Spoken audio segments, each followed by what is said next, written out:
Perfecto. Pues gracias. Muy buenas tardes. En primer lugar, pedirles disculpas por la situación que se dio en la conferencia anterior, que hubo algún fallo técnico que en su momento no se pudo, no se supo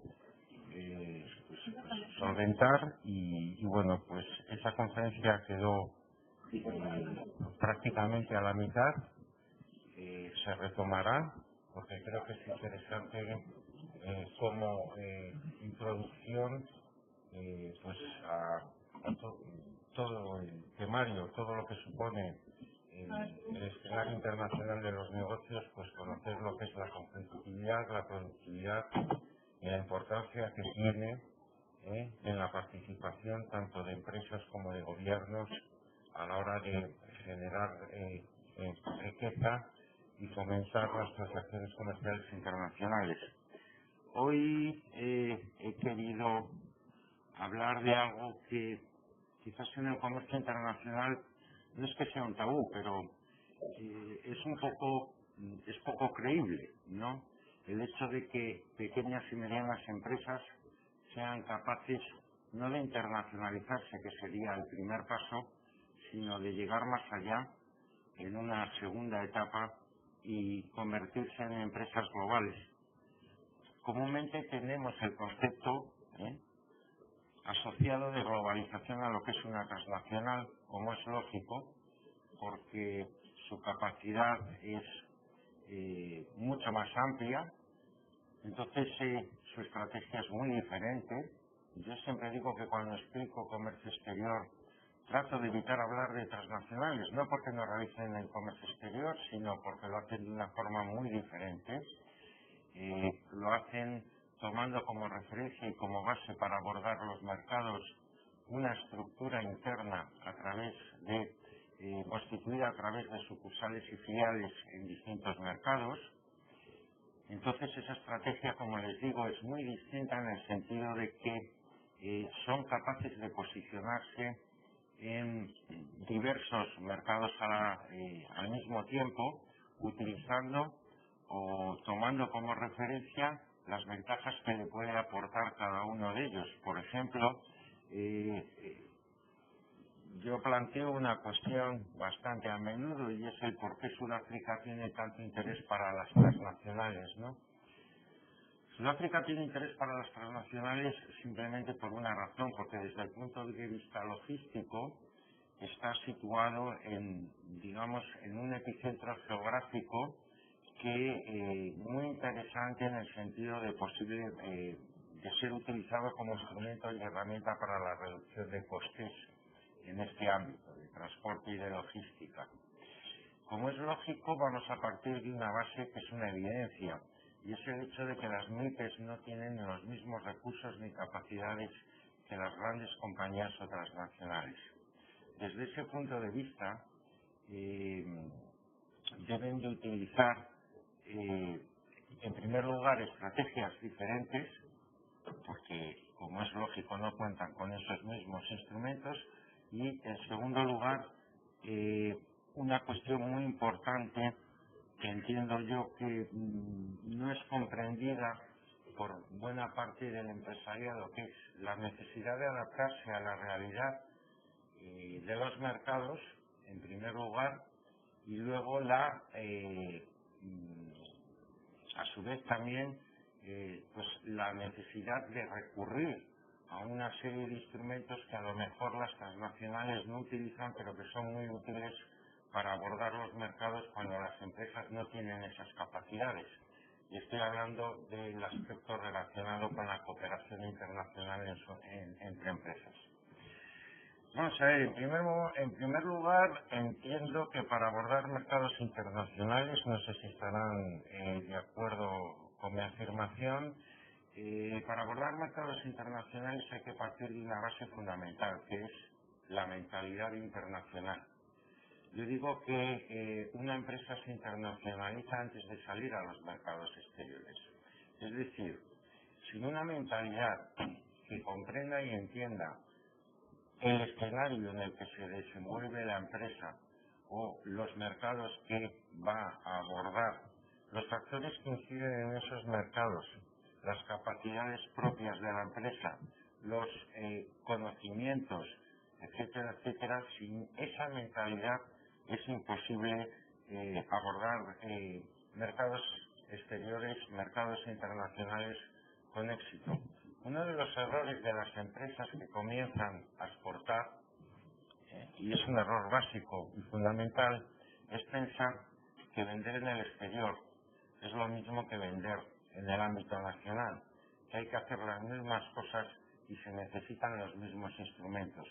Cierto es que muchos de los instrumentos que utiliza la empresa para abordar ese proceso de internacionalización son también utilizados en el ámbito doméstico, pero cuando se trata de ese proyecto de salir de las fronteras nacionales, de lo primero que se tiene que percatar la empresa es de que ese escenario es totalmente diferente. Por ejemplo, cuando hablamos de medios, instrumentos de cobro y pago, decimos, no, es que una transferencia también se puede hacer en el ámbito nacional, sin lugar a dudas. Por eso, precisamente, en el ámbito internacional no debe ser utilizada, porque esos factores que les digo que inciden en ese escenario, pues dan a entender que una simple orden de pago conlleva en sí mismo un alto nivel de riesgo. Por lo tanto, en primer lugar hablamos de esa necesidad de mentalidad. En segundo lugar, hablamos de un conocimiento de lo que se va a hacer, ¿no?, de lo que se quiere hacer. Y en tercer lugar, hablamos de cómo se va a hacer, qué instrumentos y qué herramientas, con qué herramientas contamos para desarrollar esa actividad en mercados exteriores. Todo al final se resume en estrategia. Y esto a través de encuestas, cuando se plantean conferencias, cuando yo planteo conferencias, y me gusta, como es lógico, que los empresarios me transmitan sus inquietudes, siempre me dicen sus preocupaciones se fundamentan básicamente en que no les paguen, en que haya una operativa fallida y en captar clientes.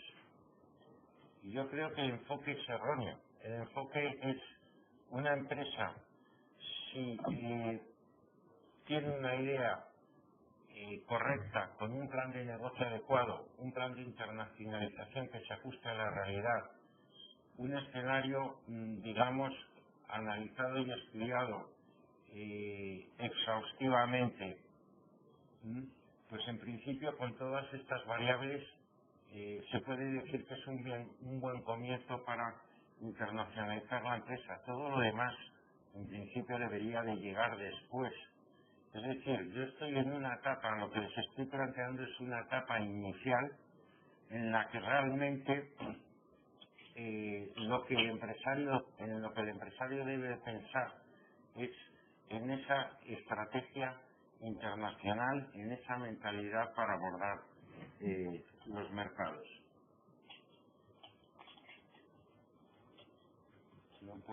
No logro avanzar la diapositiva.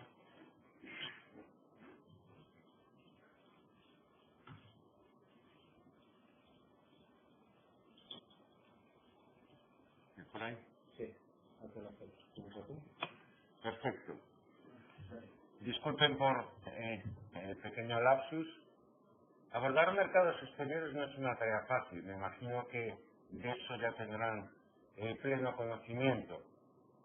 ¿Qué es lo que se requiere como concepto básico o como ideas principales? Formación continua, visión global, eso es fundamental. Lo que les decía, la adaptación al cambio y la estrategia como fundamento de la toma de decisiones en todos los ámbitos. Les decía que en primer lugar tiene que existir una mentalidad estratégica diferente a la que se aplica en el ámbito nacional, en el ámbito dentro de las fronteras de un Estado. La segunda cuestión entiendo yo, relevante que debe de plantearse una empresa es la relativa a las capacidades reales con las que cuenta para abordar mercados exteriores. Es decir, los conocimientos, las necesidades y los instrumentos que se requieren para vender en el mercado nacional son muy diferentes a los que se requieren en un ámbito internacional. Vamos a ver desde el punto de vista estratégico cómo se hace ese análisis interno de la empresa.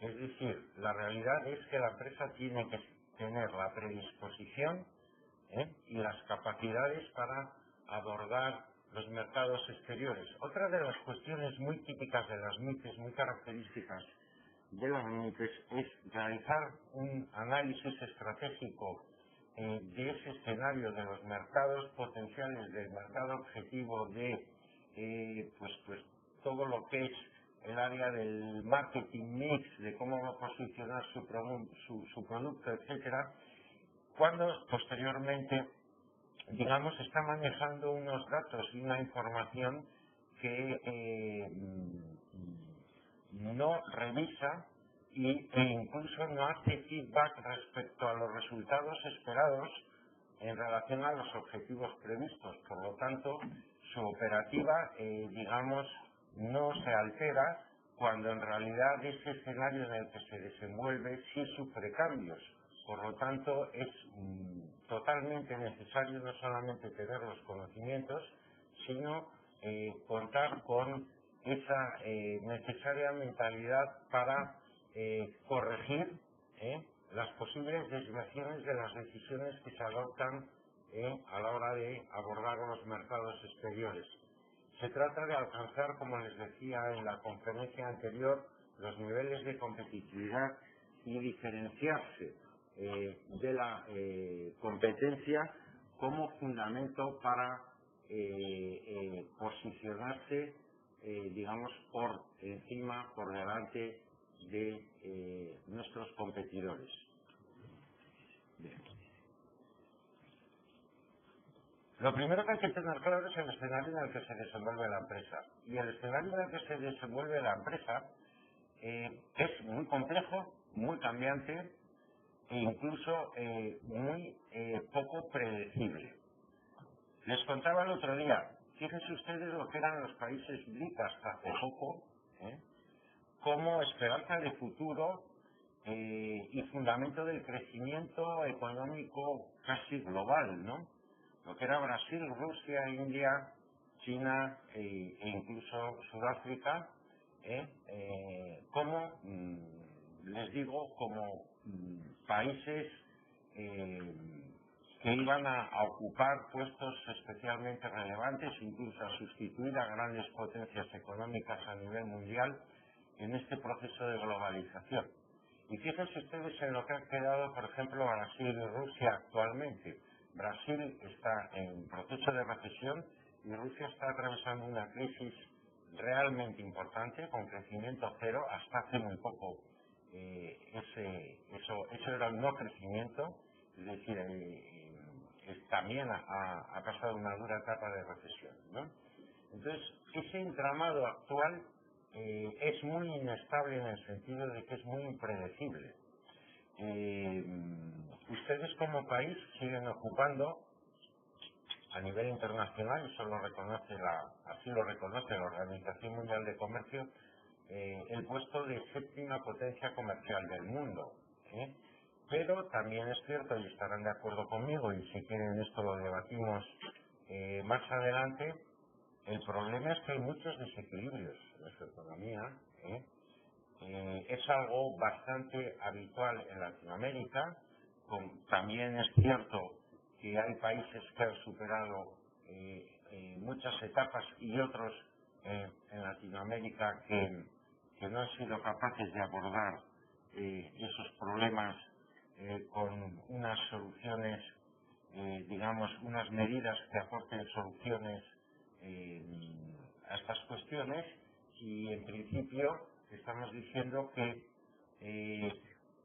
podemos ser positivos respecto a la visión de la globalización, o podemos tener también ese espíritu crítico y comentar los aspectos que, por supuesto, perjudican, a pesar de que,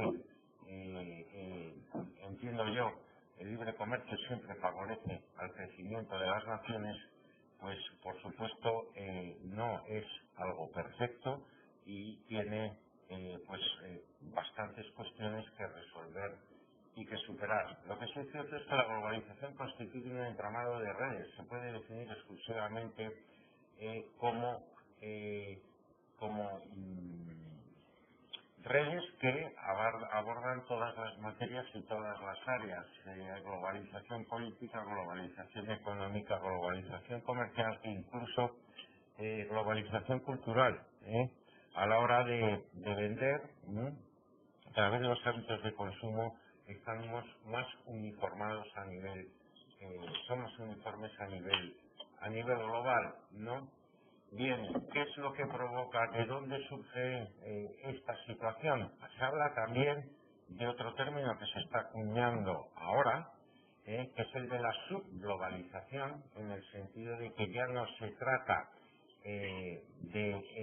digamos, globalizar el comercio mundial, sino globalizar las regiones. Y aquí tenemos la prueba de cómo hay algunos países que se están desvinculando de esos procesos de integración, o cuando menos están aplicando de forma errónea, entiendo yo, medidas proteccionistas. Lo que está claro es que ya los estados, los países ya no son capaces de sobrevivir económicamente con sistemas de autosuficiencia económica, y bueno, pues esos vínculos internacionales es necesario crear esa red de vínculos internacionales para potenciar lo que es la integración global. Bien. Fíjense ustedes, si hay que hablar de globalización de aspectos, es decir, esto sería un poco reflejar la globalización vinculada al escenario en el que se desenvuelve la empresa, que quizás estaría o debería de estar asociado a esa mentalidad que les he comentado internacional. Es decir, hay que conocer todos estos parámetros, todos estos factores para saber en dónde hay que incidir para mejorar las condiciones y garantizar la supervivencia de la empresa en mercados internacionales. Les insistía el otro día en la tecnología. La capacidad de trasladar a unidades más reducidas ventajas tecnológicas es uno de los muchísimos aspectos. Yo incidiría especialmente en el I+D+I. Si se fijan ustedes, las pequeñas y medianas empresas que han sido capaces de abordar mercados exteriores, básicamente lo han hecho a través de dos figuras. Como les comentaba antes, la cooperación internacional entre empresas, que es un instrumento básico para el desarrollo de su actividad, y el desarrollo tecnológico. Bien, también, como es lógico, influye, también lo comentábamos en la conferencia anterior, influye claramente lo que es la apertura de la economía. Es decir, me gustaría, en eso que hablábamos de la competitividad del otro día, no sé si cuentan con esos datos respecto a su país, pues por ejemplo los temas relacionados, porque con las estadísticas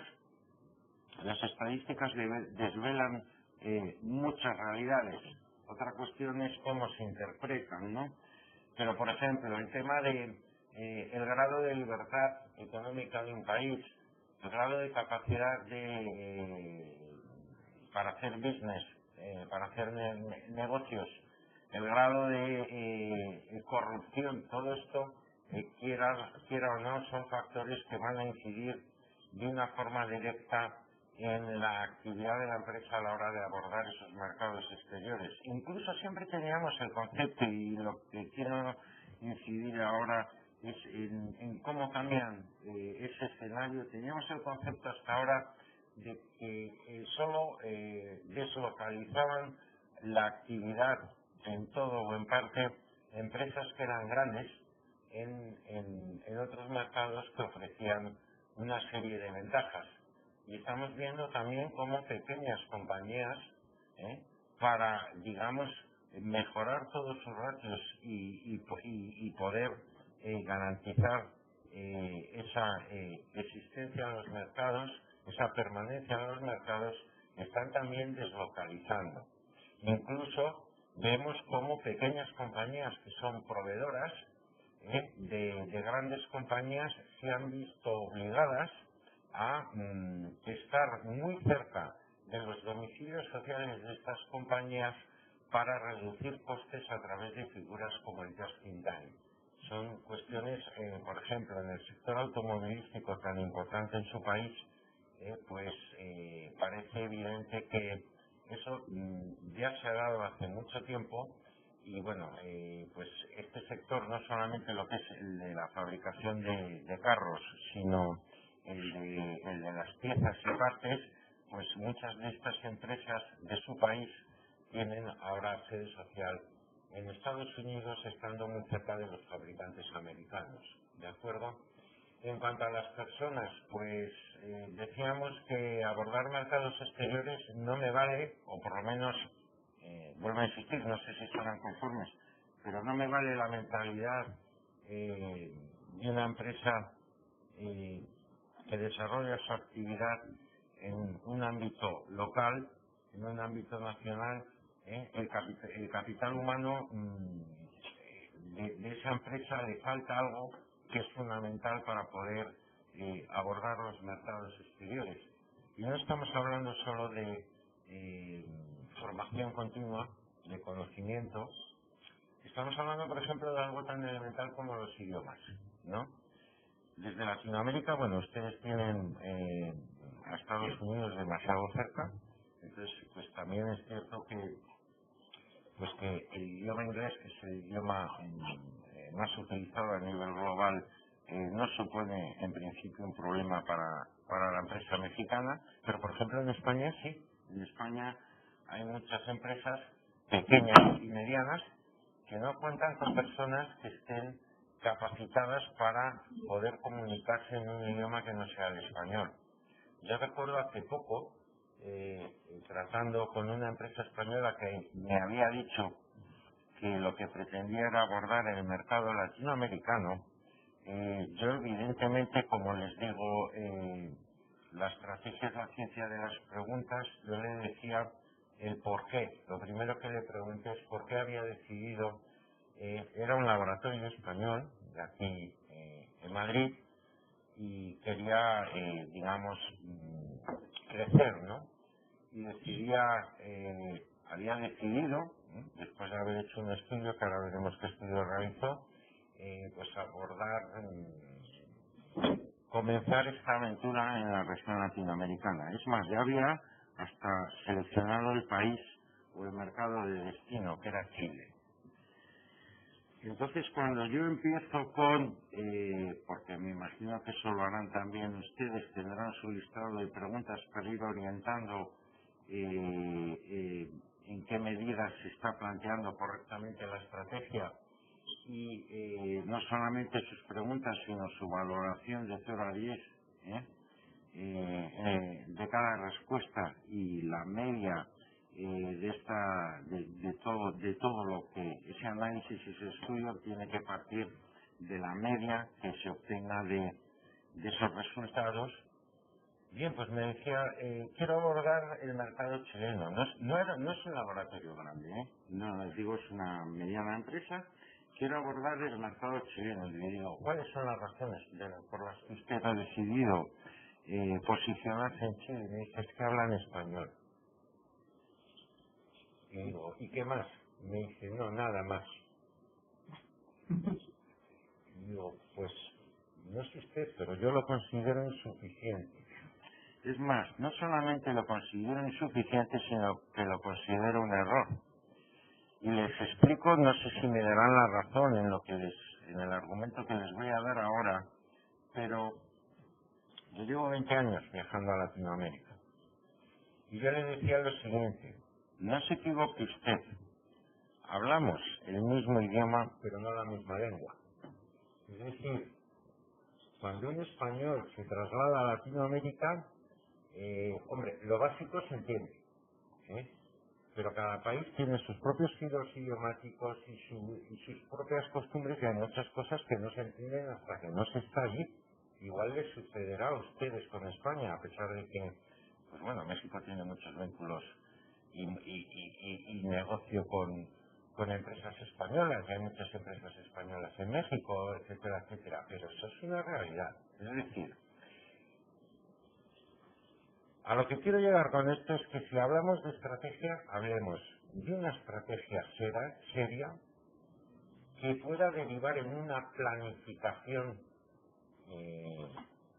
consecuente con esa estrategia, que se plantee y se planifique a través de unos objetivos, que esa estrategia se desarrolle a través de unas prácticas y que todo eso provenga de tres elementos: el conocimiento, la información y el análisis.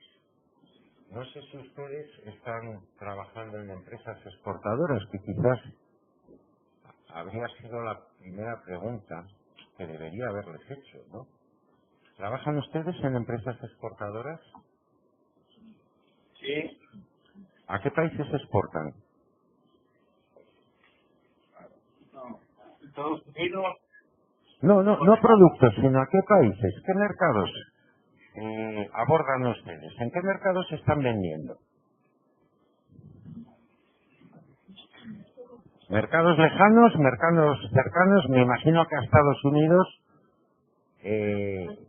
porque sí, ¿no? Quiero decir, Estados Unidos es siempre el referente latinoamericano. En ese sentido, pues siempre es un mercado objetivo para la empresa latinoamericana. Y más para ustedes que están, como les digo, muy cerca. Pero, ¿qué otros mercados?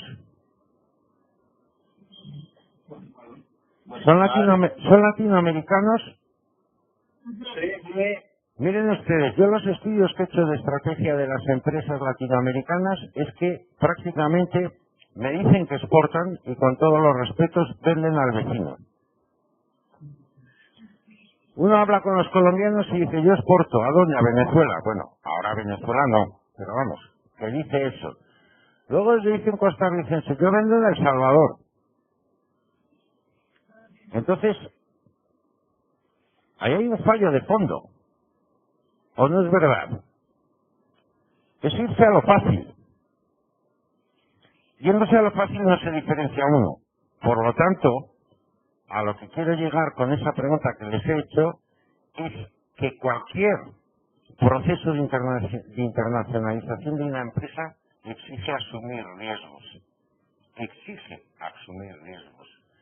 Si la empresa no es capaz de asumir los riesgos, es mejor que no inicie esa aventura, porque esa aventura va a ser compleja, sometida a factores que en muchos casos son desconocidos e incluso, como les decía antes, imprevisibles. A día de hoy vender al vecino, ¿no?, prácticamente, y perdonen si no lo interpretan así, eso no es exportar.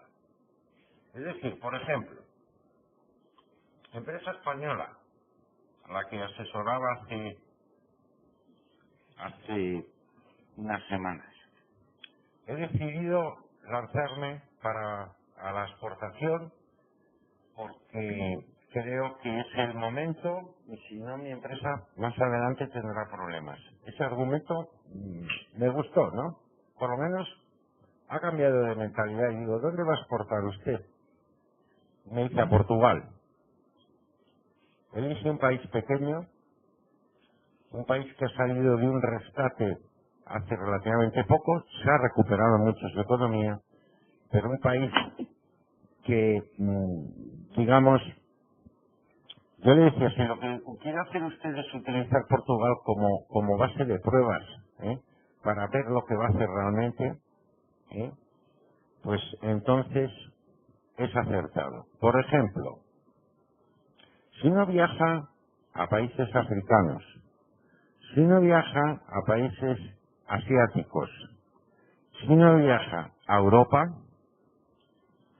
¿cuántas empresas latinoamericanas están implicadas en esos mercados.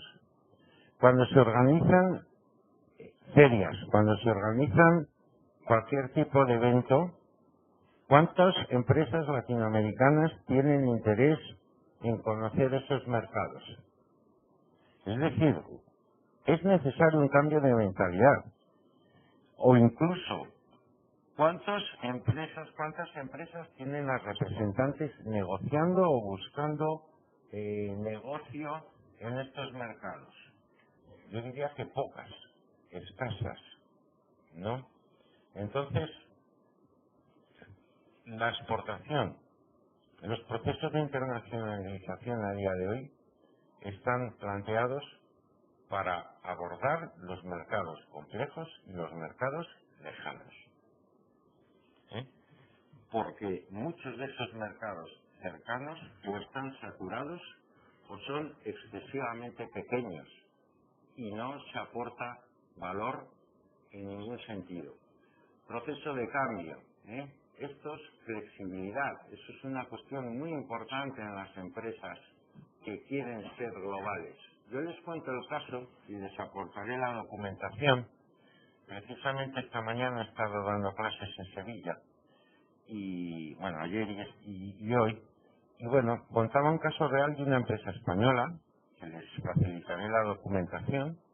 Tiene 200 trabajadores, eso se entiende entonces que es una empresa mediana en España, y está realizando comercio exterior u operaciones en 65 países.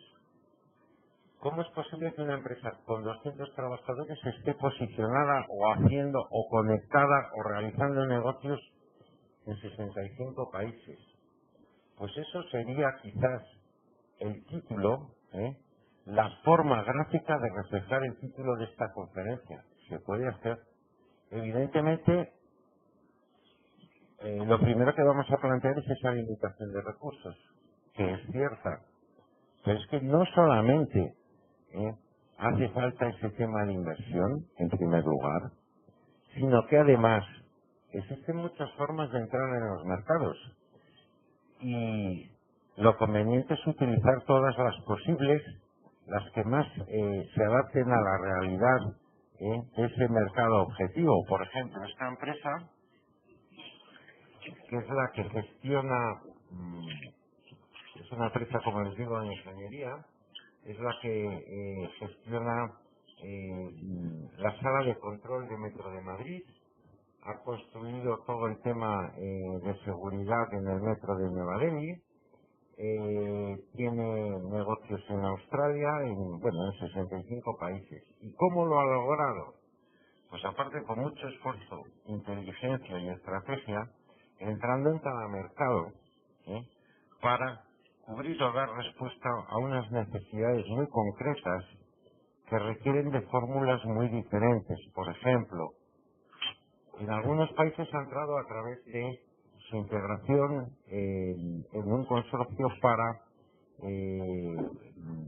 desarrollar o formar parte de una licitación pública internacional.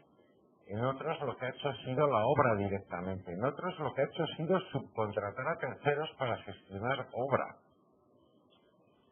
En otros lo que hace es distribución de material. En otro, esa es una planificación con una visión global, con una visión de pequeña empresa que es capaz de abordar los mercados internacionales casi al mismo nivel, por supuesto, no con los mismos resultados que una transnacional, pero que es capaz de hacer prácticamente lo mismo,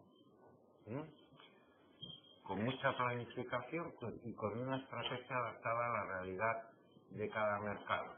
Bien, ya les hablé el otro día de todas estas cuestiones, la crisis que estamos sufriendo a nivel global, la importancia de la tecnología, y luego pues hay una serie de elementos pues que son fundamentales. Por ejemplo, aquí no están reflejados todos. La marca país tiene una relevancia especial para transmitir lo que es la imagen de una nación al resto del mundo, y eso tiene que ver mucho con la inversión, con la capacidad de captar inversión extranjera, por ejemplo, la importancia del branding. Hay una serie de cuestiones que la empresa tiene que considerar en su conjunto. Lo que está claro es que ya no, las empresas ni son iguales ni piensan igual. Funcionan mucho las ONGs, por ejemplo, han cobrado una relevancia especial, y quizás de todas las figuras para posicionar a una empresa pequeña en el exterior, les vuelvo a insistir, la más relevante es la de la cooperación internacional.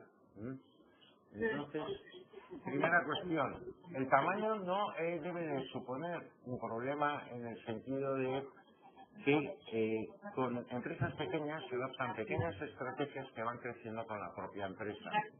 ¿De acuerdo? En segundo lugar, esa necesidad de adaptarse al cambio. No solamente el cambio en la forma de pensar de las empresas, sino que los mercados cambian, los hábitos de consumo cambian, por lo tanto, es especialmente relevante estudiar todas estas variables desde el punto de vista del marketing. Es un nuevo estilo de comportamiento. Ahora hay valores que están empezando o que ya han calado bastante en Latinoamérica, como es la transparencia en el gobierno de las organizaciones, la responsabilidad social corporativa, el respeto al medio ambiente, todo eso. Fíjense ustedes, en Alemania hay un estudio hecho sobre consumidores en supermercados, diciendo, ese estudio lo que analiza es cuáles son los motivos de compra del consumidor alemán en un supermercado.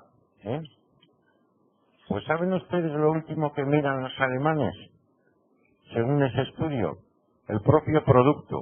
¿Qué es lo que miran? ¿Dónde se ha producido? ¿Cómo se ha producido? Si es ecológico o no es ecológico. Y luego miran las características de la empresa, si tiene compromiso con el medio ambiente, etcétera, etcétera, etcétera. ¿Qué quiero decir con esto? Que cualquier empresa que quiere abordar mercados exteriores debe de considerar al mismo nivel o incluso en un estadio superior los intangibles sobre los tangibles. Es decir, todo eso que son percepciones, porque las empresas lo que hacen es vender. Y venden si convencen al consumidor de las bondades de su producto. Y esas bondades cada vez están más en el ámbito de las intangibles que en el ámbito de los tangibles. Bien, en cuanto más cosas, hay empresas, hay sectores donde la pequeña empresa es difícil que entre porque siempre lo han hecho y lo seguirán haciendo, compiten por volumen. Es decir, por ejemplo, el sector de las telefonía, la banca, pues ahora mismo, por ejemplo, en España hace 3 semanas, un banco intermedio que había sido nombrado durante varios años como el banco con las mejores, que usaba las mejores prácticas del mundo, ha quebrado. Fíjense si las cosas son impredecibles, ¿no?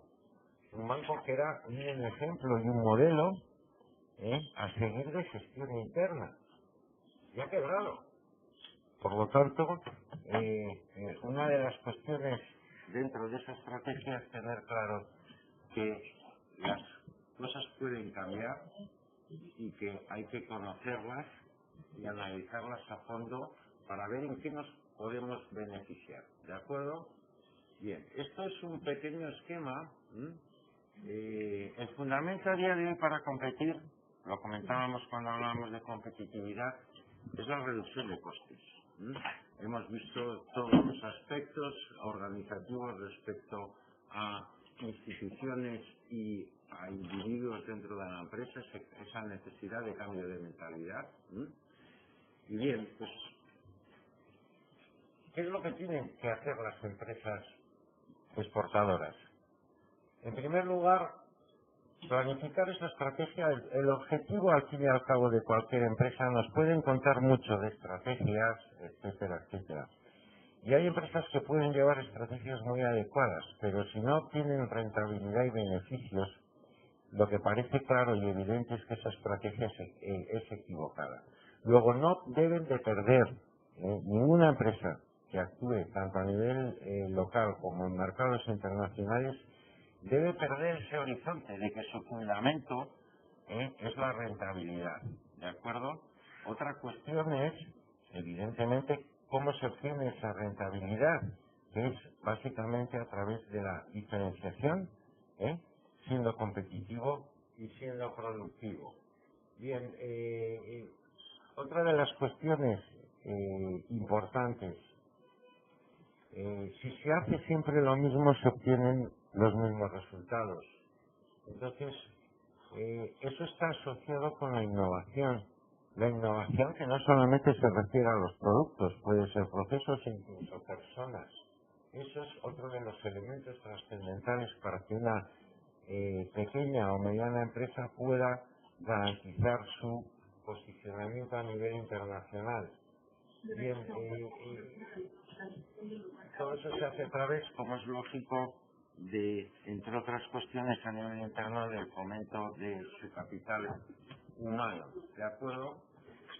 ¿A quién beneficia todo esto? Al consumidor. Las empresas tienen que tener muy claro ese enfoque, como les he contado, el de la rentabilidad y el del consumidor, porque si no tienen consumidores difícilmente van a obtener rentabilidad.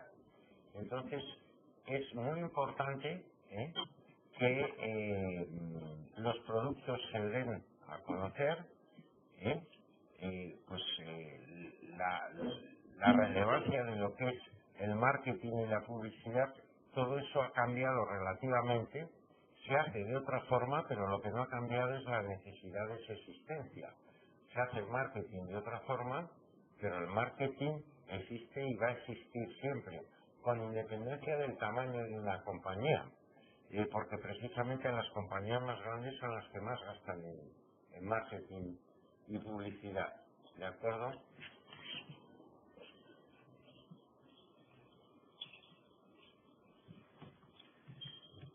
Bien. ¿Cómo se integran los países y por lo tanto las empresas en ese proceso? Bien, pues aquí hay una serie de cuestiones que hay que tener en consideración y que tienen que ser analizadas también por la empresa a la hora de abordar esos mercados. Vemos que hay un elemento fundamental que son las características socioculturales. Por ejemplo, ¿ustedes saben cómo somos los españoles? Digo a nivel negocios. ¿Saben cómo negocian los españoles y cómo piensan los españoles a nivel negocio? No. Pues eso le pasa a los españoles. Yo doy una serie de conferencias, le pasa a los españoles con Latinoamérica.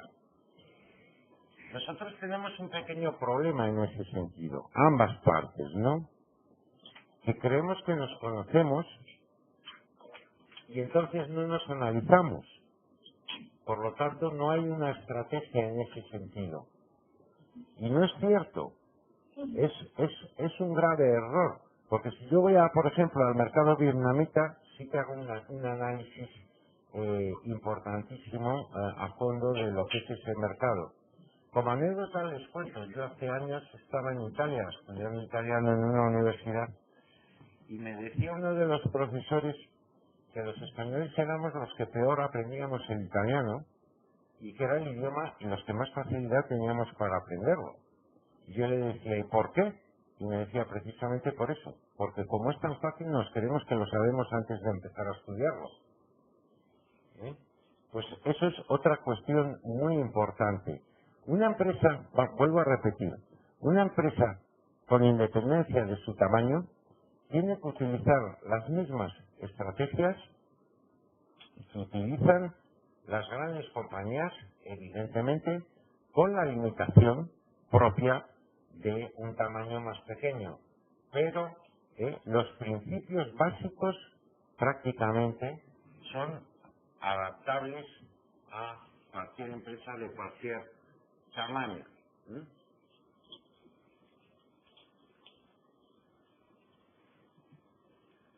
Bien, una de las cuestiones a las que la pequeña y mediana empresa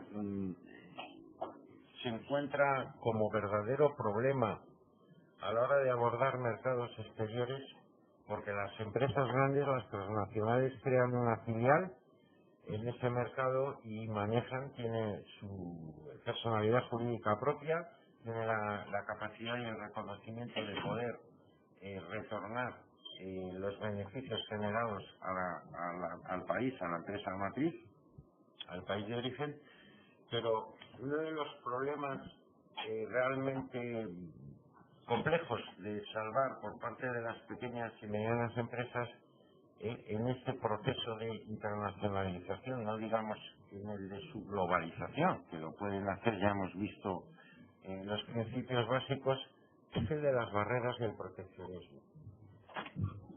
El otro día estaba leyendo un informe sobre las medidas proteccionistas en Latinoamérica.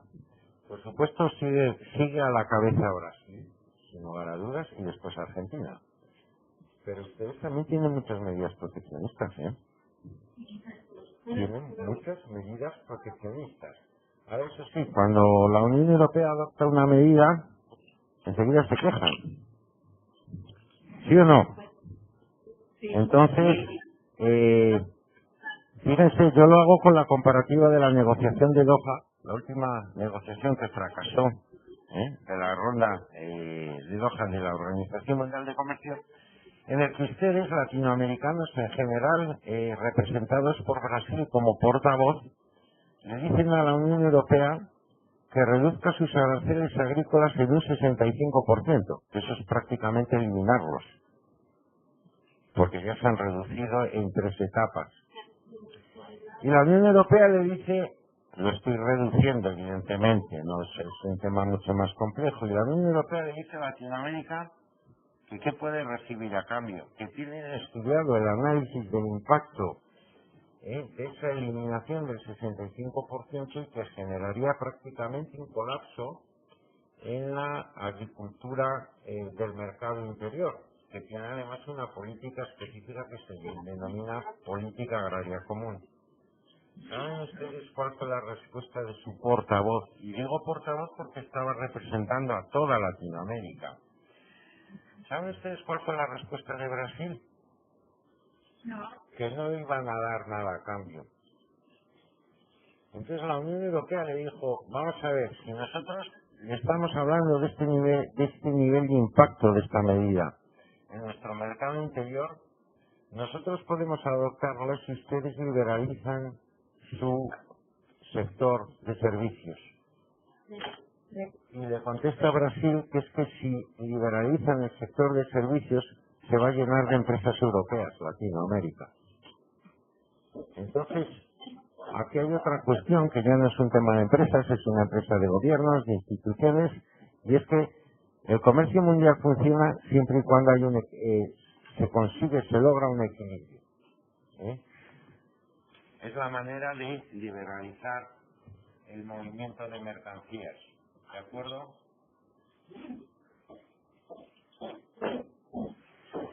Bien, esto es una previsión, esta es una previsión que ha realizado, los economistas siempre tienen una ventaja, que es que como todo de lo que hablan son previsiones, si se equivocan luego lo corrigen y no pasa nada. Es una profesión en ese sentido bastante cómoda, no sé si están de acuerdo. Porque dicen, no, yo lo hice bien, lo que ocurre es que cambiaron las circunstancias. Esto es un análisis de un economista español muy conocido, no sé si habrán oído hablar de él, que es Ramón Tamames, miembro del Club de Roma, y como les digo, un personaje pues de mucho prestigio en España. Y esto es lo que dice, me gustaría saber qué opinan ustedes. Esto es lo que dice que va a suceder dentro de nada, estamos en 2017, ¿no? Que China va a ser la primera potencia del mundo. ¿Ustedes creen que eso es cierto? Y fíjense ustedes en esa lista donde quedan países. Alemania es la primera potencia de la Unión Europea, Japón es la tercera potencia del mundo, pasa a ser cuarta. Miren dónde está Brasil, cosa que yo veo bastante difícil, y dónde está la Federación Rusa, pero ¿Ven algún país latinoamericano? Quiero decir, que se ajuste a la verdad, porque Brasil está con serios problemas. Hay uno. Entonces, bueno, esto también incide en qué sentido. Cuando uno analiza, ¿por qué les pongo esta estadística? Una pequeña o mediana empresa, normalmente estos países que son grandes potencias por muchas razones, pero una de ellas es porque han adoptado las medidas para facilitar el libre intercambio de mercancías, lo que es el libre comercio, el movimiento de personas, etcétera, etcétera, y de capitales. Entonces, son países que en principio, no digo que tengan que constituirse en un referente, pero sí son un objetivo potencial interesante para la empresa, porque son países que, digamos, no ponen esas dificultades de las que hablábamos antes, barreras, proteccionismo, etcétera, etcétera, ¿no?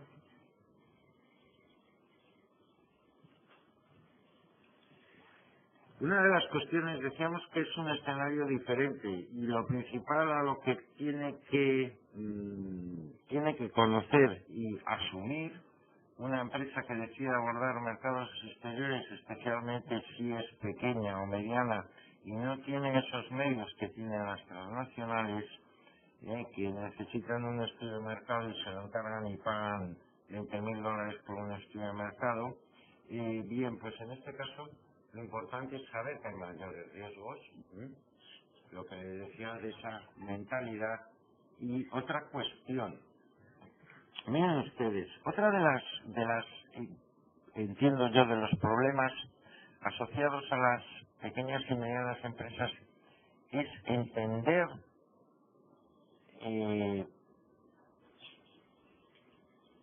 aspectos que son totalmente necesarios y que tienen unos costes para la compañía, como precisamente, digamos, una limitación de las capacidades para invertir en otras áreas. Me explico. La necesidad de delegar algunos aspectos de la actividad de la empresa en terceras personas que sean profesionales y puedan dar una respuesta ajustada a la realidad de esa situación, pues a muchos empresarios les cuesta. Dicen que ellos han aprendido lo que han aprendido con los años y que nadie les va a enseñar a hacer algo, a gestionar. Esa expresión yo se la he oído decir a bastantes empresarios. Entonces, como digo, volvemos al tema de la mentalidad, ¿no? Muy importante, una frase que puede parecer una broma, pero entiendo yo que tiene mucho significado, porque es la esencia de la delegación cuando uno no cuenta con las capacidades ni los conocimientos necesarios.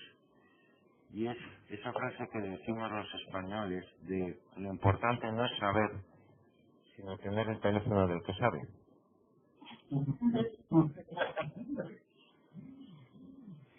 Es una frase con cierta dosis de humor, cierto, pero tiene mucho significado. Eso es management puro, no es ninguna broma la frase, porque es una manera de decir, si usted, aunque en principio una delegación pueda tener unos costes, la tasa de retorno de ese coste le va a generar un beneficio. Es lo que se está diciendo. Por ejemplo, uno de los errores habituales de las pequeñas y medianas empresas, yo siempre digo, ¿qué entiende usted por estrategia y a qué áreas de la empresa entiende que debe aplicar la estrategia? La primera respuesta es al marketing. El marketing es estrategia pura. Hay que estudiar el producto, hay que estudiar el mercado, hay que estudiar la adaptación de productos en el mercado, las formas de ingreso en ese mercado, etcétera, etcétera. Perfecto. Y yo digo, pero ¿no cree usted que la estrategia es la esencia pura de la actividad de la empresa? Por lo tanto, tiene que ser aplicada a todos los ámbitos. Por ejemplo, esta mañana hablaba de temas financieros y hablaba de uno de los errores estratégicos característicos de las pequeñas y medianas empresas, que es su Pésima gestión a la hora de negociar las condiciones con los bancos, con las entidades financieras que van a operar o que van a constituirse en instrumentos de apoyo de esas organizaciones para exportar.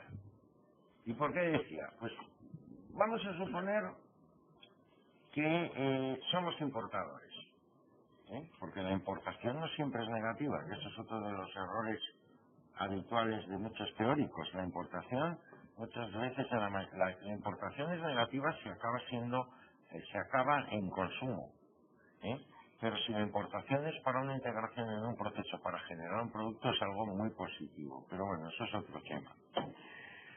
Les decía, una empresa que va a negociar a un banco, fíjense, decía, el planteamiento que he hecho es el siguiente, a ver si les convenzco. Decía, ¿cuántos contratos hay a la hora de desarrollar una compraventa? Díganme ustedes cuántos contratos hay a la hora de desarrollar una compraventa internacional. ¿Cuántos contratos detectan? Y no me contesten como me dijo una alumna hace tiempo, dos, uno de compra y otro de venta. Esa no es la respuesta adecuada. ¿Cuántos contratos detectan ustedes en una operación de compraventa internacional? Al menos 4, 5. ¿Perdón? Al menos 4. Dígame cuáles. ¿O en qué áreas? Primeramente para venderle al que lo va a transportar, ¿Sí? al país al que va a exportar, Perfecto. la zona del país al que lo envía, y lo va a llevar en el país al que va a exportar a su comprador final. Bien, es una respuesta bastante orientada, faltan cosas, pero sí. Lo importante es que sabe usted que no solamente hay un contrato. ¿Sabe cómo hay que hacer esto desde el punto de vista estratégico? Ver un gráfico lineal de la operación y las distintas áreas que intervienen en esa operatividad. Porque, por ejemplo, si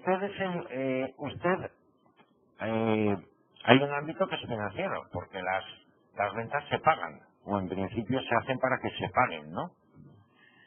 Entonces hay un área financiera, hay una gestión de cobros y pagos.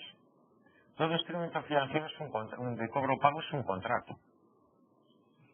Fíjense ustedes, imagínense que les toca aperturar un crédito documentario, eso es un contrato.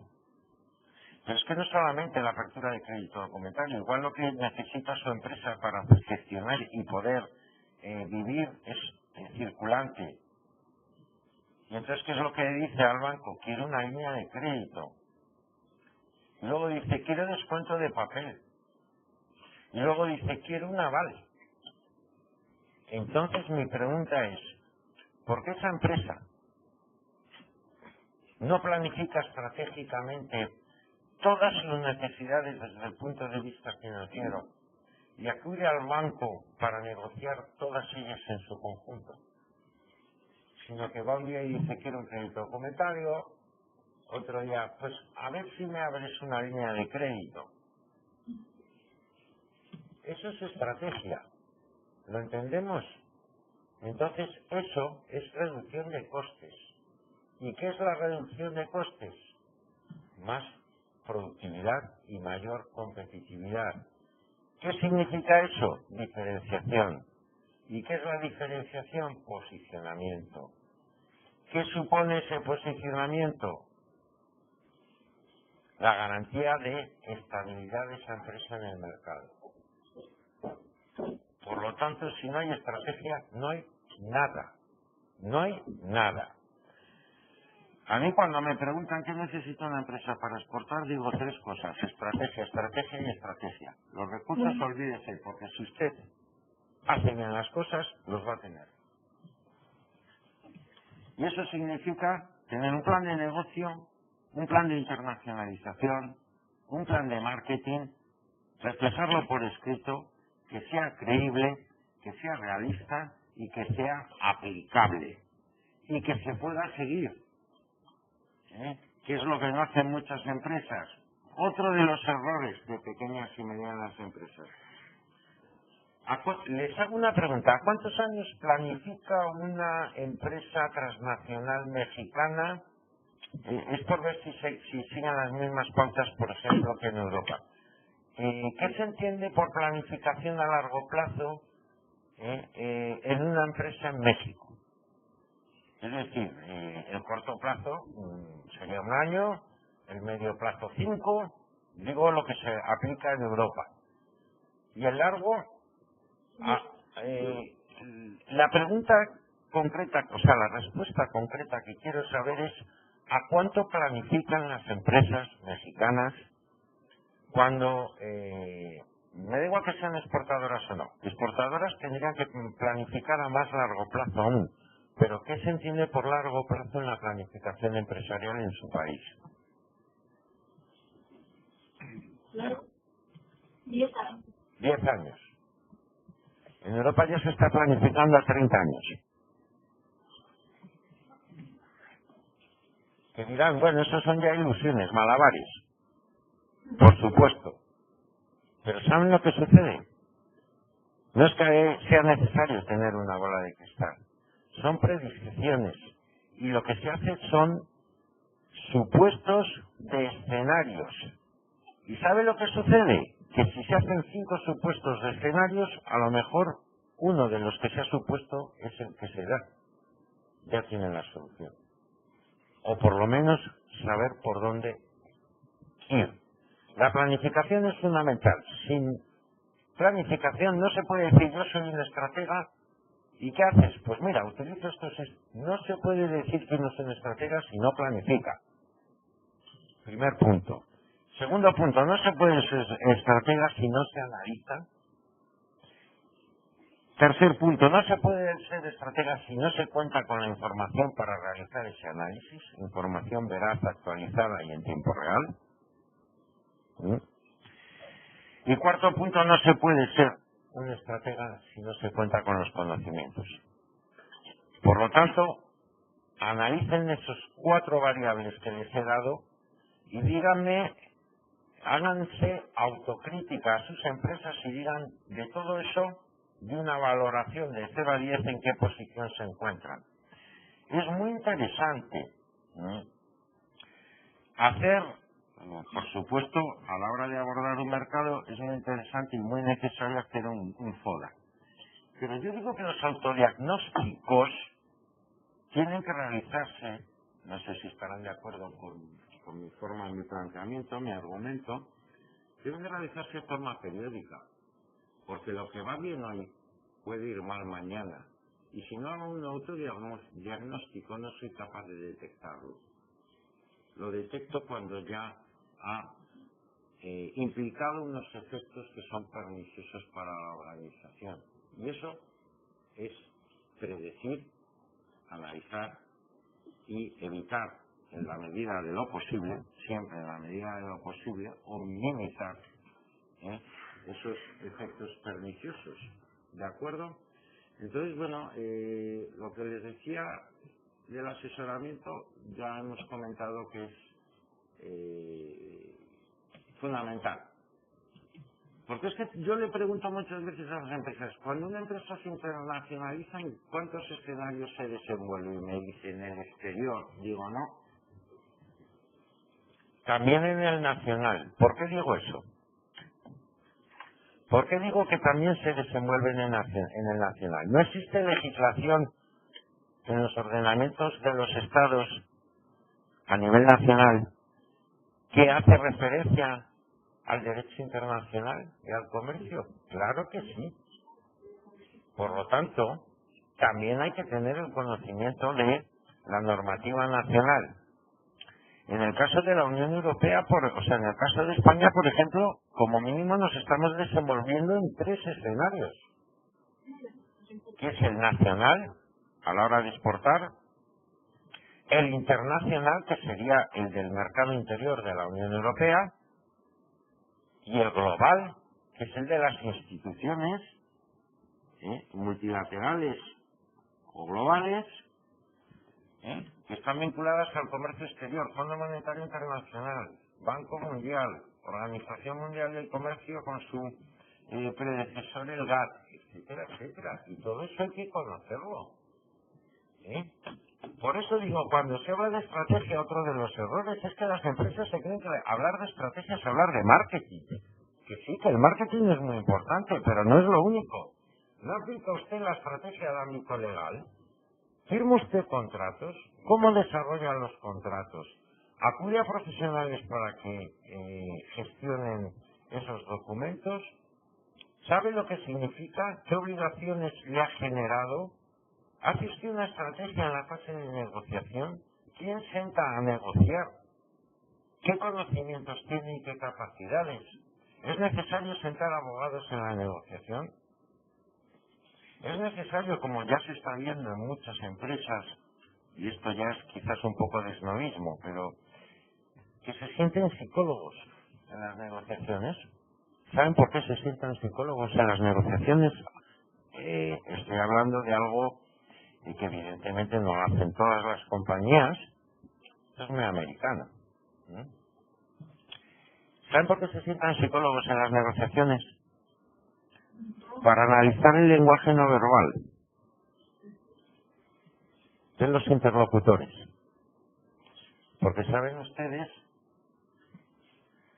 que en una negociación la palabra es el 20%. Pues todo eso también sirve para adquirir conocimientos y diferenciarse. Bien. Tradicionalmente, esto es otro de los errores bastante habituales, siempre se ha entendido que la exportación es un modelo secuencial que se desarrolla a través de etapas, que primero hay que abordar mercados cercanos, después irse más lejos y en una tercera etapa lejísimos. No es así. No es así, como tampoco es el hecho, es cierto el hecho o el argumento de que solamente las grandes compañías pueden abordar una cantidad de mercados, pueden convertirse en globales. Es decir, hay empresas, compañías, pocas a día de hoy, pero existen, que son pequeñas y son globales. Todo esto que aparece aquí son cuestiones que tienen que considerar sus empresas. Yo no sé en qué áreas están ustedes dentro de su organización, pero lo que sí es cierto es que una de las tendencias de la empresa global es que está apareciendo cada vez e implantándose pues el hecho de que los profesionales no están especializados exclusivamente en un área, sino que son capaces de abordar pues distintas materias y tomar decisiones en distintas áreas de la empresa. O como mínimo tener conocimiento de lo básico en cada área para participar. Ya hemos hablado de lo que es la productividad y la competitividad. Y bueno, pues esto es una empresa que no tiene un plan de negocio desde mi punto de vista, y pueden decir que no están conforme con mi afirmación, por supuesto. Una empresa que no tiene un plan de negocio no es una empresa, porque no es capaz de prever ni de planificar. Una empresa que no planifica es todo menos una organización. Será una desorganización en cualquier caso. ¿De acuerdo? Entonces, bueno, los planes de negocios, vuelvo a insistir, no se hacen como hacen muchas empresas para meterse en un cajón.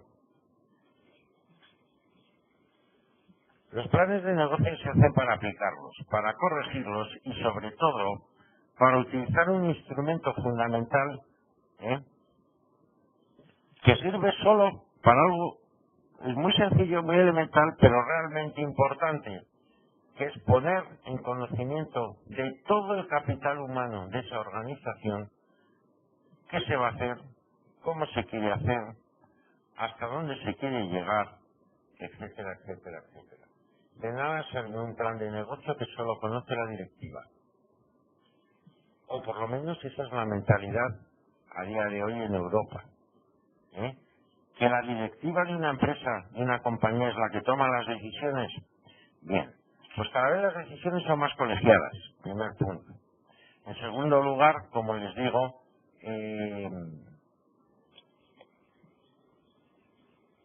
el plantear la circunstancia de que ese plan de negocio quede exclusivamente en manos de los pues máximos representantes de la compañía es un error, entre otras cosas, porque si yo no comunico al resto del capital humano de una empresa qué es lo que quiero hacer, cómo lo voy a hacer, etcétera, no le implico ni, por supuesto, fomento sus aportaciones y su creatividad. Es de sentido común. Bueno, ya saben lo que es un documento en lengua escrita, todos los detalles relativos a la viabilidad. No solamente hay que contar que tengo una grandísima idea, el plan de negocio, por supuesto, se tienen que hacer planes de negocio a corto, medio y largo plazo, y revisarlos de forma continua. En la fase inicial del plan de negocios tendría que ser el relativo a su viabilidad, explicar el cómo, por qué y por qué, ¿no? Bien, es una filosofía, una postura mental, el marketing, ¿no? Una actitud, una forma de concebir las cosas, para dar respuesta a las necesidades y deseos de los potenciales clientes. Hay que saber utilizar estratégicamente el marketing. Aquí vemos, digamos, cuáles serían las etapas de una empresa, porque estamos diciendo, no, es que la empresa una empresa pequeña, mediana empresa puede globalizarse, y ahora sería, ¿cómo? La pregunta sería, ¿pero cómo se puede globalizar? Pues miren ustedes, tampoco es que todas vayan a tener el éxito esperado, pero sí hay una hoja de ruta establecida con unos factores, unos elementos, unos ratios que, digamos, allanan el camino, en principio, siempre que se, por supuesto, también cuentan los recursos para que esa empresa pueda posicionarse en ese mercado. Bueno, primero un plan de marketing, ¿no? Ahí es donde hablamos del DAFE, ¿no? No solamente de las fortalezas propias, sino de debilidades, etcétera, lo que es del mercado. La segunda fase, después de saber quiénes somos, que realmente es a lo que responde un DAFO, habría que preguntarse a dónde queremos ir, es decir, objetivos, que serían tanto cuantitativos como cualitativos. Lo lógico es aspirar en esa fase inicial en ese proceso de abordar mercados exteriores, se debe de comenzar planteando objetivos cuantitativos que vayan, por supuesto, detrás, haciendo crecer elementos cualitativos, cuantitativos. Entonces, eso es fundamental. Bien, ya tenemos los objetivos. ¿Cómo vamos a alcanzarlos? Pues, evidentemente, aquí no solo hablamos de los instrumentos que pueden existir, por lo tanto, aquí la base y el fundamento es el conocimiento de cómo se operan los mercados internacionales y qué instrumentos se necesitan, no solamente los relativos a el ámbito económico, como es lógico. Hablando de estrategias, debes seleccionar los medios de acción. Por ejemplo, si yo voy a exportar, es otra de las cuestiones, digamos, que para muchos empresarios son dignas de poco análisis, o que tienen ya demasiado, la respuesta planteada es demasiado rápida y normalmente acaba siendo errónea. Mi pregunta sería, ¿cuántas formas hay de abordar mercados exteriores? ¿Cuántas formas? Es decir, una empresa que quiere exportar desde México a España, estoy hablando de la parte del conocimiento aplicado a los instrumentos. Desde ese punto de vista, ¿de qué formas pueden una empresa mexicana abordar el mercado español? Es decir, ¿cuántas vías, o si quieren, formas de venta hay para abordar mercados exteriores? Porque eso es una de las bases, de los fundamentos para poder crecer, internacionalizarse y globalizarse. ¿De acuerdo? Entonces, es fundamental. ¿Qué me dicen al respecto? Una forma podría acceder a través de Bancoamérica aquí en México, que tiene una plataforma donde existen necesidades en el mercado y ya las empresas mexicanas pueden ver cuáles de esas necesidades que pueden cubrir y ya hay asesoría y algunas guías para que las empresas puedan llegar a esos mercados. Ajá. La otra se llama ProMéxico también, que promueve que los artículos son más artículos con productos de consumo, pues, verduras, frutas, Ajá. para también llegar a estos mercados, a los industriales, del mercado industrial. Muy interesante.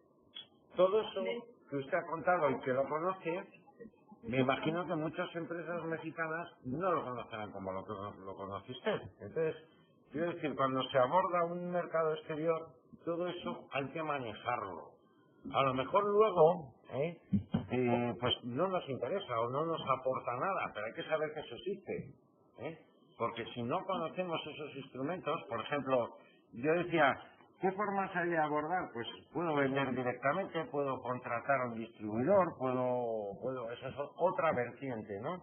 Puedo contratar a un agente, puedo constituir una joint venture, puedo crear un consorcio de exportación, puedo, no sé, puedo acudir a una licitación internacional, puedo lo que sea. Hay muchas opciones, pero el puedo no es suficiente. Tengo que saber, en primer lugar, qué es lo que hay, con qué instrumentos se cuentan, para luego hacer un análisis de cuál es el más adecuado a cada mercado, a cada circunstancia y a cada momento.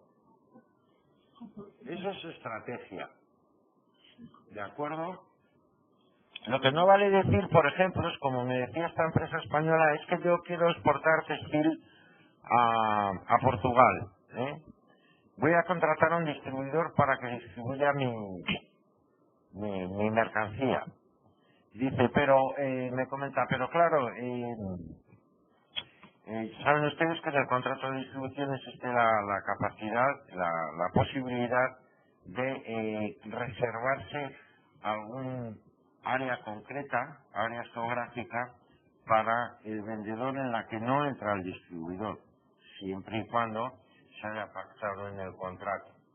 Y me decía esta persona, me voy a reservar las ciudades, quiero reservarme para vender yo en ellas las ciudades de Lisboa y Oporto, que son las dos ciudades más grandes de Portugal. Y yo le decía, ¿y qué estrategia le va a plantear usted al distribuidor para que se crea un cuento como el que está contándole? Porque resulta que le dice que distribuya en todos los sitios menos en los que de verdad se venden.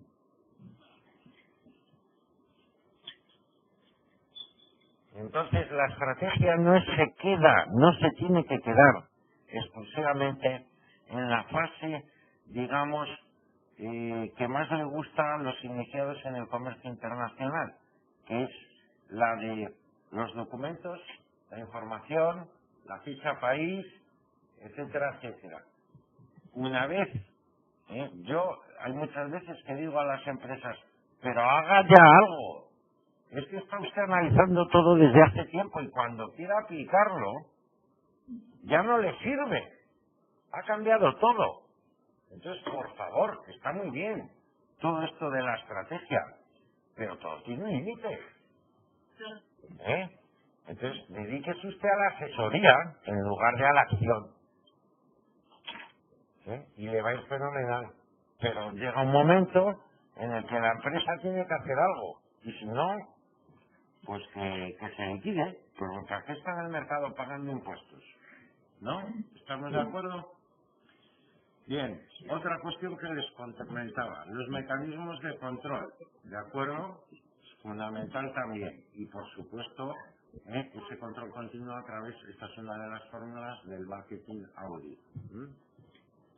Control de eficiencia, evaluar el efecto de los gastos comerciales, es decir, a dónde ha ido a parar el dinero y cuál es la tasa de retorno de esa inversión. Controles estratégicos, ¿qué resultado ha reportado el aplicar esta estrategia? ¿Es la más adecuada? ¿La debo cambiar? Etcétera. Las rentabilidades, esto es el coste de oportunidad. Es decir, si yo decido exportar a España en lugar de exportar a Alemania, hay un coste de oportunidad que es el de la decisión y si esta es acertada o errónea. ¿Estamos de acuerdo? Entonces, todo esto no se hace en 2 días. Una cuestión evidente es que no se haga en 2 días, pero tampoco se puede hacer en 1 año, porque cuando acabe el año ya el mercado es otro mercado. Bien, pues sí, lo que os decía, que hay una creciente complejidad y bueno, pues que hay que buscar el diferenciarse, el buscar nuevas fórmulas para competir, las formas más idóneas, y eso se hace a través de la estrategia. Bien. ¿Y en qué se fundamenta todo esto? ¿Cómo me diferencio? Pues creando ventajas competitivas. Mi pregunta es, ¿cómo se pueden crear ventajas competitivas en mercados fundamentados en materias primas? ¿Cuál es la ventaja competitiva? Aparte de... Hay una respuesta que es evidente, que es la propia calidad de la materia prima, ¿no? Eso está claro, no es lo mismo una madera que otra, pero eso es algo intrínseco al producto. Mi pregunta es, ¿cómo se crean ventajas competitivas en mercados vinculados relacionados con materias primas? Les oigo mal ahora, pero bueno, me imagino su respuesta acertada. Es muy difícil. ¿No les parece que es difícil aportar valor? Dentro de lo que es la calidad intrínseca de ese producto, poco se puede aportar, porque entonces ya estaríamos hablando de un producto elaborado. ¿Y se acuerdan del primer día cuando les comentaba que eso era uno de los problemas fundamentales de muchos países de Latinoamérica? Que no están en la estrategia de aportar valor las empresas. En la agricultura, siempre se hace lo mismo. Yo el otro día vi, y además esto lo guardé y lo voy a escanear para que lo analicen, porque es curioso. Yo pensaba, yo no sé, con los temas de fruta y tal, tampoco se puede innovar demasiado. Bueno, no se pueden imaginar, ya es que son laboratorios, o sea, ni una feria de gourmet que hubo aquí en Madrid hace relativamente poco, y yo decía, pero ¿cómo es posible meter injertos de una fruta sobre otra y no sé qué? Bueno, 100.000 historias, cosas que dices, esto parece la comida del futuro, ¿no? Y por supuesto en temas de conservación, de temperaturas. Ahora mismo la Unión Europea está teniendo un problema serio con el tema de la caducidad de los productos alimenticios perecederos. ¿Por qué está teniendo ese problema? Pues porque dicen que realmente es una maniobra de las grandes compañías que ponen fecha de caducidad a los productos sin que sea cierto, para que roten más rápido y se compre más. Entonces, bueno, hace poco ha habido un congreso también en relación a esto y se ha aportado la idea pues de hacer lo que se hace en Estados Unidos. En Estados Unidos existen unas etiquetas, no sé si las habrán visto, unas etiquetas para los productos alimenticios que son un termómetro, es un tema de pues un dispositivo térmico que va cambiando de color en razón del tiempo que lleva envasado ese producto y de la conveniencia o no de que sea apto para el consumo humano. Bien, eso cuesta un dinero, por supuesto, porque eso sí que es tecnología. Entonces, decían las empresas que vale, que muy bien, que ellos ponían eso, pero que lo repercutían en el consumidor final. Entonces, se puede innovar en todo, se puede ganar ventajas competitivas en todo, pero hay que saber en qué, cómo, qué recursos se necesitan y cuál es el objetivo a perseguir. Iba a decir algo, me parece, disculpe, ¿verdad? Yo nada más quería comentar que había leído hace unos días sobre un país de Europa, no recuerdo el nombre, que había un centro comercial de productos perecederos, porque así como bien comenzar, empiezan a la base para reducir ese tiempo de vida de la almacén y la gente tenga la necesidad de comprarlo y tirarlo supuestamente caducado. Y entonces, para no regresar ese producto a la empresa, sino que se le crea ese centro comercial para la gente de más bajos recursos y que tenga acceso a ese producto. Que bien, todavía tienen un amplio tiempo de vida. Qué interesante. Qué interesante. Si es que además, muy interesante lo que ha planteado, porque además las empresas tienen que tener algo muy claro. No es cierto eso de que cada problema tiene una solución. En este caso estamos hablando de que cada cuestión tiene bastantes opciones para resolverse. ¿Hay que encontrar la más idónea? Sí, evidente. Pero eso es innovar. Entonces, bueno, es curioso ver cómo el enfoque estratégico muchas veces de las empresas no se concentra en eso tan básico y tan elemental como el de no solamente obtener ventajas competitivas, sino hacerlas duraderas en el tiempo. Al fin y al cabo, esto es lo que se denomina creación de valor y posicionamiento de marcas.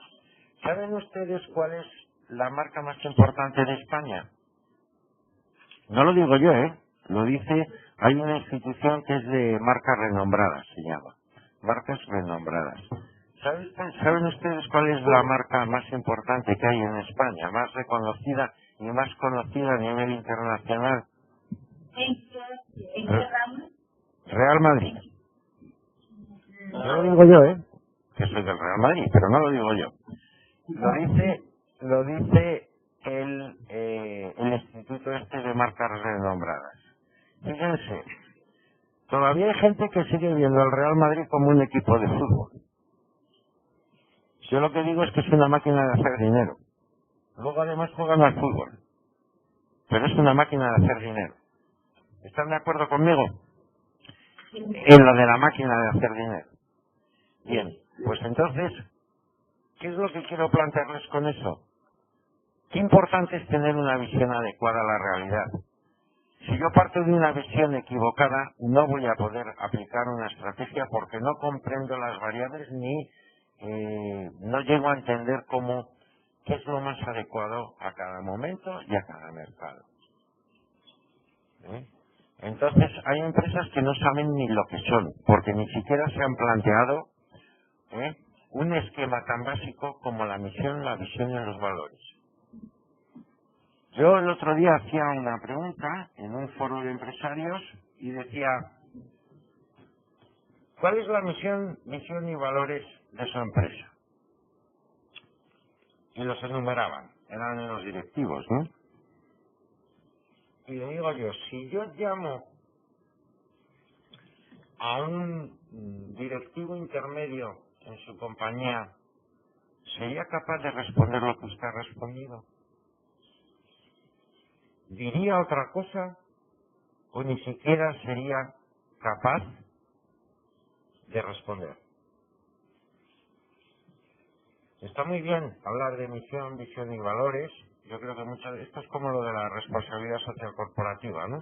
Que queda muy bonito y luego muchas empresas lo utilizan como un instrumento de marketing, nada más. Bien, pues misión, visión y valores es el espíritu que debe mover a una empresa a alcanzar unos objetivos. Y es necesario que lo conozcan todos los implicados, todo su capital humano. Es necesario que conozcan en profundidad como mínimo eso. Si yo hago una encuesta, estoy convencido de que no todos ustedes saben cuáles son la misión y los valores de su compañía. Porque le sucede, no lo digo por ustedes, digo porque sucede en todas las compañías. Es que eso es no solamente un error, a veces es incluso por dejadez, pero es una laguna que tiene sus consecuencias. ¿Cómo vas a implicar al capital humano en una empresa si no es capaz ni saber qué es lo que quiere y busca esta compañía? ¿Sí o no? Bien. Pues las empresas pequeñas y medianas que quieren ser globales, todo esto lo tienen muy claro y lo han superado. Es que no es un tema de recursos. Que los recursos hacen falta, es evidente, pero no es un tema exclusivamente de recursos. Vuelvo a repetir, hay que tener las ideas muy claras, los conocimientos, el análisis, la información y la actividad, porque todo eso debe determinar en algo que se refleje en la práctica. Y eso lo puede hacer igual una empresa grande que una pequeña. Entonces, como digo yo, aquí hay que hacer una labor, abro comillas, de socialización, en el sentido de decir, usted es tan empresario como el empresario que es grande. ¿Por qué va a ser menos? Porque su empresa es pequeña, si al final hace lo mismo, pero en una escala diferente. Pero las decisiones las toma, la estrategia la aplica. Por lo tanto, usted no es menos empresario que una transnacional. ¿Que tiene menos medios? Eso es evidente. Pero esa no es la respuesta para decir no puedo hacer las cosas. ¿De acuerdo? ¿No? No sé si están de acuerdo con estos comentarios que les he hecho. ¿Sí? Sí. Bien. Todos estos son riesgos a los que se tiene que enfrentar. Decíamos, la estrategia se aplica a todos los ámbitos. Aquí están todos los ámbitos. Y el jurídico es uno de ellos. ¿De acuerdo? ¿Por qué no? Bien. Todas esas áreas internas, aquí estamos viendo todo lo que tiene que analizar la compañía en todas sus áreas, absolutamente todas. ¿De acuerdo? Este es un esquema de lo que le digo de la estrategia de las preguntas, ¿no? Aquí vemos la valoración de distintas preguntas. Si su empresa comenzara en su caso a incrementar sus compras, bien, pues esto es lo que tiene que hacer una empresa, ¿no? Para ser competitivo. La información, pues todo lo que es ahora el business intelligence y demás, ¿no? Cómo estructurar las exportaciones, etcétera. Aquí tenemos un DAFO. Pues todo esto ya lo conocen ustedes. Y los factores externos, hay que analizar y hacer un diagnóstico de todo lo que son los factores externos y, por supuesto, un diagnóstico estratégico y un diseño de la oferta. Vemos que son todas las... Estas son cosas que son muy habituales en muchas empresas, pues por no aplicar todo lo que hemos comentado. Pues producción, falta de tamaño. Pues hombre, eso se puede superar. Saben ustedes que hay empresas que mueren de éxito, ¿no? Pues porque se emocionan de lo bien que les va y se ponen a vender como locos, siguen vendiendo y al final no son capaces de producir lo que han vendido. Entonces, bueno, desde ese punto de vista la falta de tamaño en principio tiene soluciones, pues porque existe la posibilidad de colaborar con terceros. Pero si yo no cuento con la información no tengo la capacidad de resolver el problema de producción, de tamaño de producción, los costes. Pues todo esto, si una empresa no puede, está en esta, si no trata de resolverlo, no digo que no se globalice, que no se internacionalice, porque está condenada al fracaso. Está condenada, ¿de acuerdo? Y por supuesto, otra cuestión, decimos análisis interno y externo. Todo lo que son las barreras, que ya hemos hablado algo de ellas, hay que conocerlo. Aquí vemos, no voy a entrar en más detalles en ese sentido de objetivos, ya sabemos que son los objetivos cuantitativos y cualitativos. Aquí esto sí es lo realmente importante.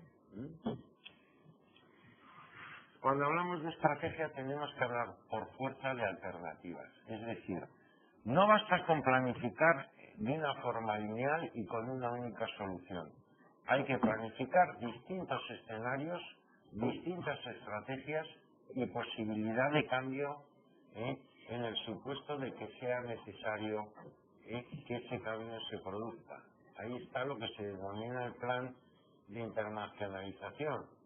Esto también lo hemos comentado ya, lo que es la inteligencia cultural, la forma de pensar y de ver en el mercado de destino. Bueno, todo lo que es, esto es el estudio de mercado de los países, de los potenciales países, que es lo que hay que analizar, todo esto ya lo conocen ustedes.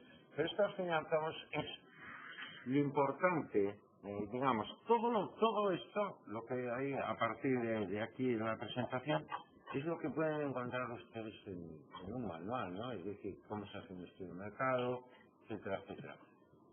Los conceptos básicos. Lo importante es lo que hemos comentado hasta ahora. Es decir, el saber que tiene que haber una hoja de ruta, primero una mentalidad, después unos instrumentos, unas herramientas, una estrategia, una hoja de ruta, unos objetivos, todo eso, una posibilidad de cambio, un análisis continuo, un feedback, una integración real del capital humano en la organización, todo eso hace posible que una pequeña o mediana empresa pueda llegar a globalizarse o incluso nazca global, ¿de acuerdo?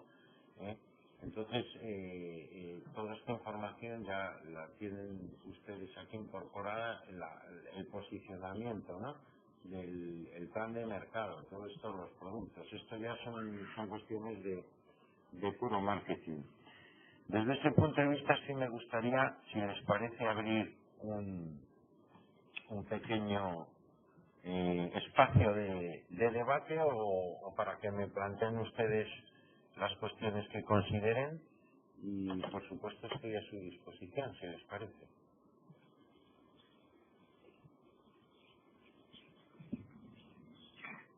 ¿Sí?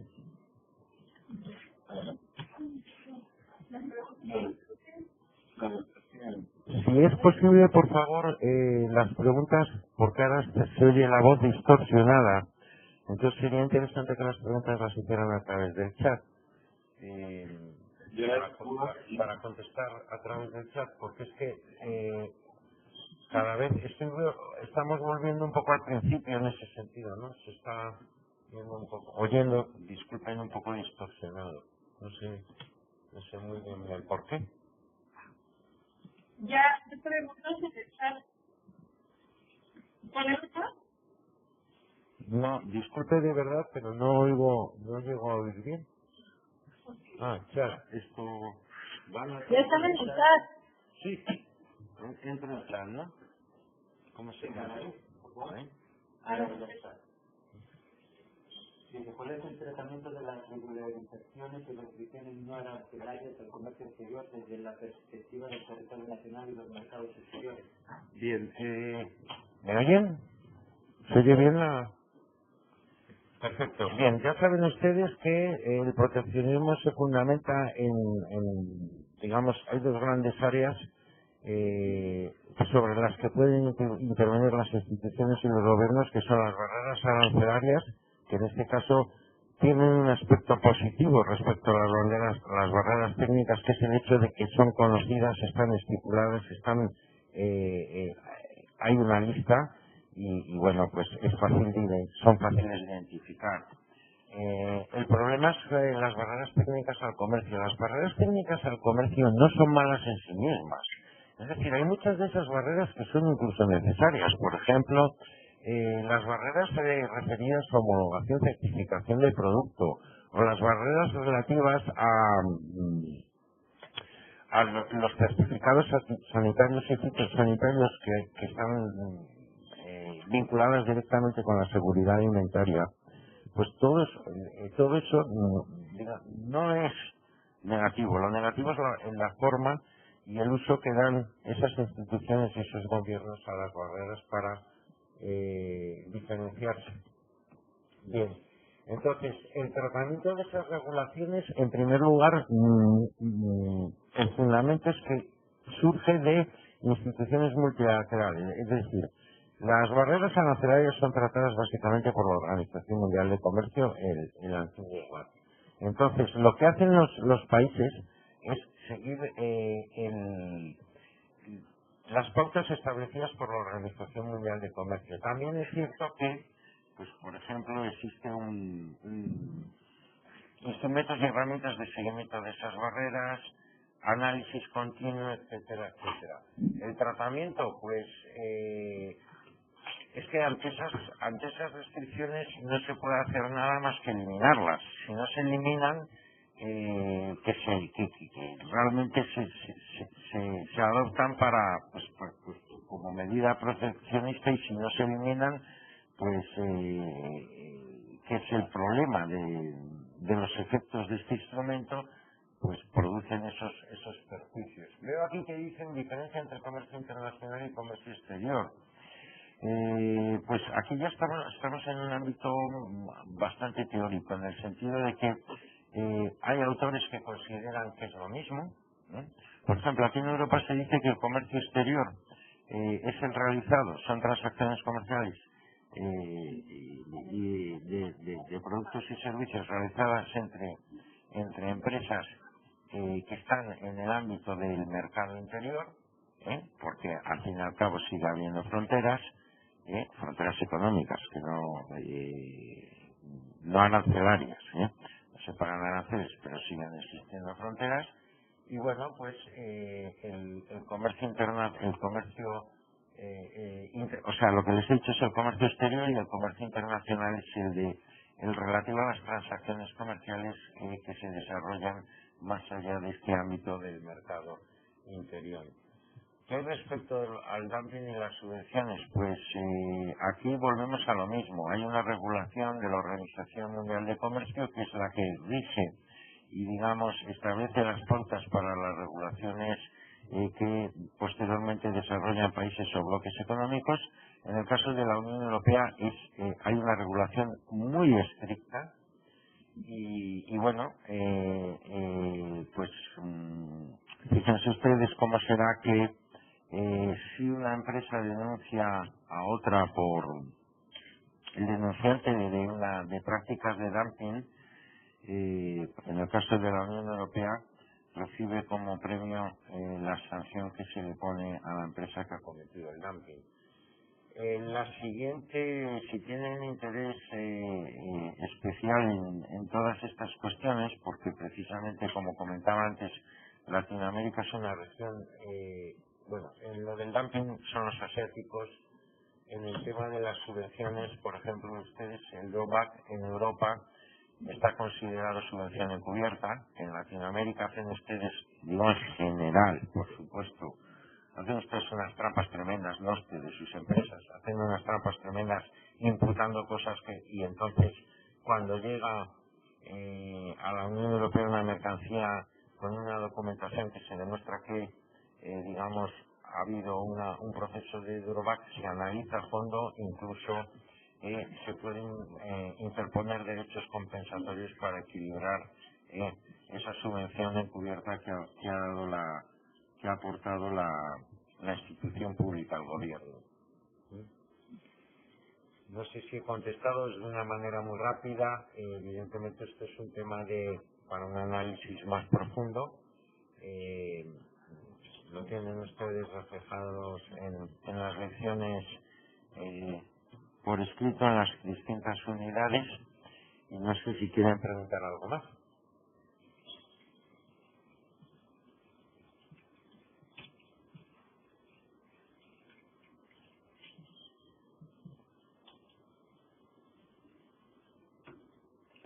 ¿En qué sentido se refiere al término de tropicalización?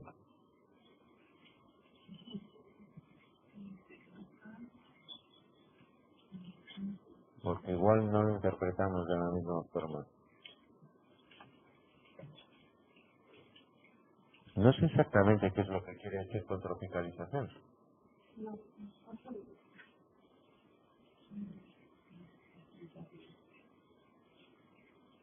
Es que no detecto cuál es el término que utilizamos nosotros, porque salida y entrada de mercancías de territorios, ¿qué es lo que quiere saber exactamente respecto a entrada y salida? No, sigo sin identificar muy bien la pregunta, disculpe.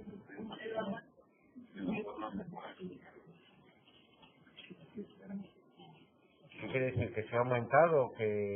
¿Cuáles son las barreras a la entrada y salida de mercancías? No sé exactamente cuál es la... Ah,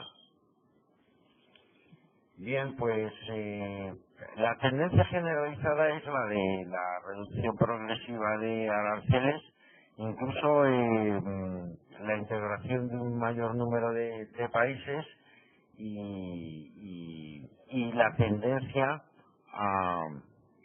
Se ha tomado como modelo la Unión Europea, como algo, no digo perfecto, pero por lo menos lo más avanzado en lo que es la integración. Y bueno, pues se trata de hacer algo que en su momento fracasó en Sudamérica con el Mercosur, pero la idea es avanzar respecto a una unidad real política con la que los parlamentos puedan tomar medidas efectivas no solamente en el ámbito económico. Bueno, nosotros como Unión Europea tenemos hasta pues un ministro de política exterior común a todos los países, y la próxima va a ser que, para que se hagan una idea de cómo ha avanzado, pues la próxima va a ser que va a haber un representante de la Unión Europea, de todos los países miembros, en el Consejo de Seguridad de Naciones Unidas. Todo eso, como es lógico, está evolucionando de una manera muy rápida. También es cierto que al mismo tiempo pues están surgiendo, si no escollos, porque han sido algo esperados, pero por ejemplo la reacción de Estados Unidos ante los tratados de libre comercio, aunque les vuelvo a repetir, aunque una respuesta esperada, pues no deja de causar un daño importante. La Alianza del Pacífico, por ejemplo, pues no es que se haya, pero vuelve a generar incertidumbre y a generar dudas, ¿no?